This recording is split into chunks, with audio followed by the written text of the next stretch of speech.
Hey friends, we're going to wrap up our sermon series, Building a Great Life, this week. 2 months ago, we started by laying the foundation of faith, and now we're going to lay on top the roof of praise and thanksgiving. That's right, thanksgiving. God calls us to be thankful in all circumstance. In fact, it tells us that that's God's will for our lives in 1 Thessalonians chapter 5, verse 18. Well, how can you be thankful for all things? Well, that's not what it said. It said we're to be thankful in all things. For all things would mean that we're thankful for tragedies and terrible things that are going on in the world, the very things that break and grieve God's heart as well. But we can be thankful in all things, in the good, the bad, and the ugly, because God is in control. He's sovereign, and He loves us and cares for us, and He promises to keep us through those difficult days.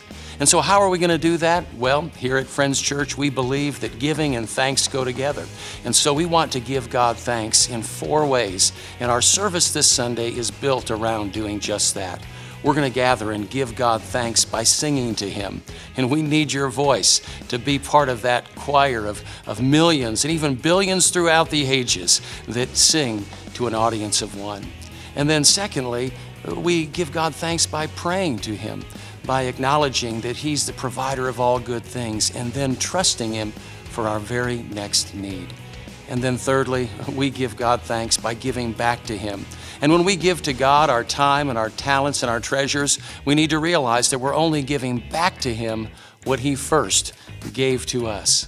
And then finally, we want to give God thanks by telling other people about Him and what He's done in our lives. A time of testimony, a time just to give witness, a time to hear what God has done and how He's moving, and to believe that He might move in, for, and through even us.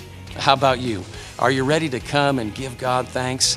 I challenge you, before you do, to take a look at Acts chapter 16. We're going to close our service with that, where Paul and Silas are found in prison, and they're jailed, and they're about to lose their lives. They start praising the Lord. They start giving thanks, and oh, the thanksgiving that they gave began to shake the walls around them, and it broke the chains, and it set them free. You know what? If you're discouraged today, if you're depressed, if you're struggling through jealousy or anger or fear, one of the greatest ways to break those chains is to give God thanks and recognize that He can get us through all things, because He is a God that is above, over, in, and guess what? He's for you. And so, hope that you join us this Sunday at Friends Church. God bless you, and might He make you a blessing.